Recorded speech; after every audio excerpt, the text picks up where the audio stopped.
This is Axel from NYC Geek Society, and I'm interviewing Chris Guin, and we are taking a look at the adventures of Chris. It's a platforming game of his 7th grade self, a little chubbier than who he is right now. He can inflate, he can shoot fireballs, he can eat cookies.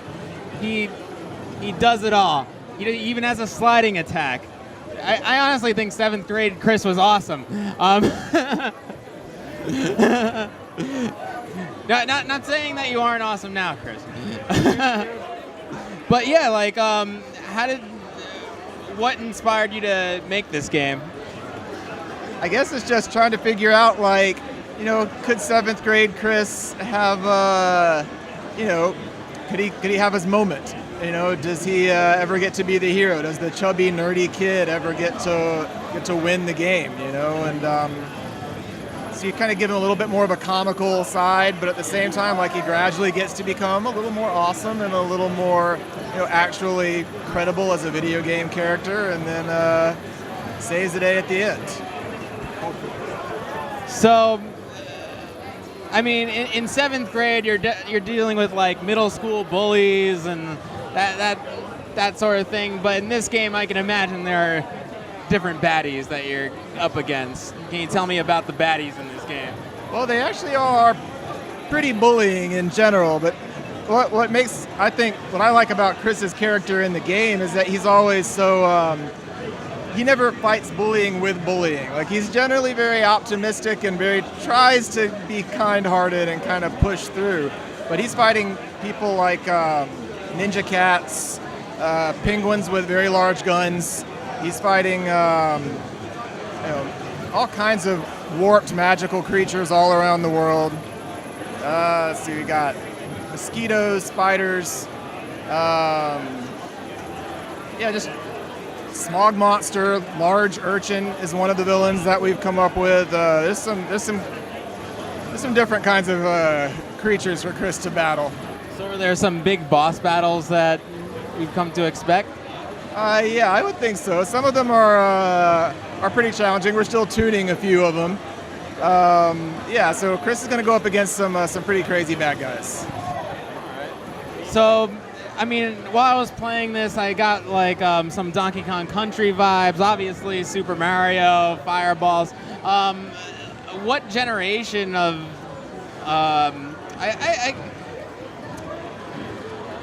is this inspired by like NES, Super Nintendo? Probably mostly Super Nintendo, Mega Man X, but also DuckTales from the NES, like the world travel, the bouncing, the getting to choose what level you go to, and for Mega Man X, you also have the building up your character, finding new abilities, getting stronger, which for Chris is nice because it means he goes from super, super weak to absurdly overpowered by the end of the game. So you kind of get that, there's a little bit of Metroid, not a lot of Metroid, but yeah, we're talking mostly like DuckTales kind of stuff. A cartoon, globe-trotting adventure. How long has this game been in development for? Well, this particular version has been going on for several years, at least 2.5.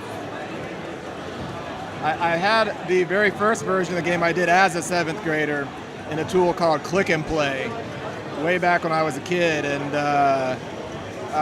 this is almost like, making my 7th grade self really happy and doing the game the way it should have been done, with actual skill. So you've been making games for a really long time. This is not even like your first go around at this. Oh no! I've been doing games for a very long time, and mostly with other tools. It wasn't until I went to college and learned to program, and now I can do like a little more advanced kinds of stuff that makes it a little easier. But are you doing this like on the side, or is this like your main gig? Well, for both me and my artist, this is. It's not really our main gig. We have other things that we're working on at the same time, so it may be a little while before it gets finished. Hopefully next year. But yeah. So what platforms can we hope to see this on? Well, definitely on PC, Mac, and Linux. I would love for it to be on the Switch. I would love for it to be on a lot of consoles. I feel like a platformer game kind of belongs on consoles. It's just sort of one step at a time, but hopefully we'll bring it to as many things as we can, Yeah, I totally agree with you on a platformer being on the Switch. Yeah. I particularly enjoy the platform, and so we're hoping for, what was it, fall or? I would say summer 2019 would be the what we're shooting for. I think we can make it. We've got about 60-ish% of the levels built at this point, so we're on target for it.